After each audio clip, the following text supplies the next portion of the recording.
রাধে রাধে। তোমরা যারা আগের ব্লগ দেখেছো জানো আমার চিকেন পক্স হয়েছে, তো কয়েকদিন ব্লগ দিতে পারিনি।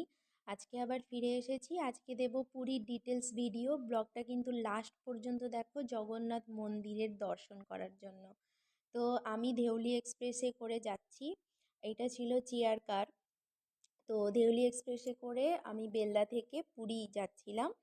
তো এইটার ফেয়ার অ্যারাউন্ড ওই 500 to 600-এর মধ্যে হয়ে গেছে। তো দেখো যেতে যেতে যা যা আমি ভালো ভালো জিনিস দেখেছি তোমাদের সাথে শেয়ার করেছি।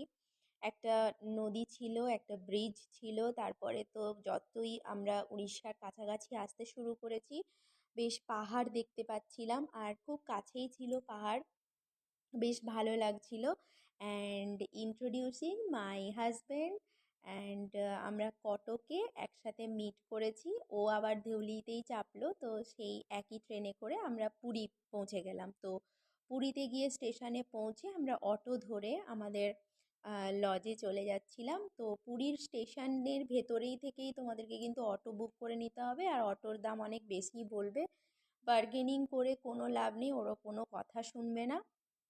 তো ওখান থেকে অটো ধরে নিয়ে তোমাদেরকে বেরিয়ে যেতে হবে।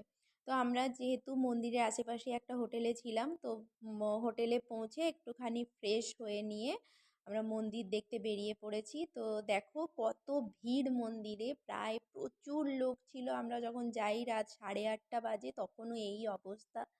প্রচণ্ড ভিড় মন্দির। বাইরের পিকচার তো খুবই সুন্দর, বাইরে থেকেই আমরা ভিডিও করতে পেরেছি। ভেতরেও ঢুকেছিলাম, বাট ভেতরে তো তোমরা সবাই জানো ফোন অ্যালাউ নেই, তো বাইরের আমরা ভিডিওগুলো করেছি।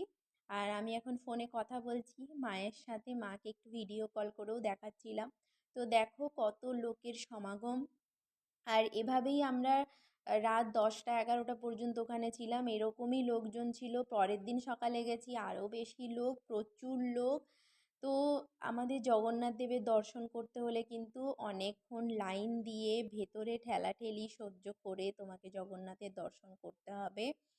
তো আমরা একবারই যেতে পেরেছিলাম সন্ধেবেলায়, সকালে আর সত্যি বলছি চেষ্টাও করিনি আমরা, কারণ সন্ধেবেলার অভিজ্ঞতাই ভয়ঙ্কর ছিল।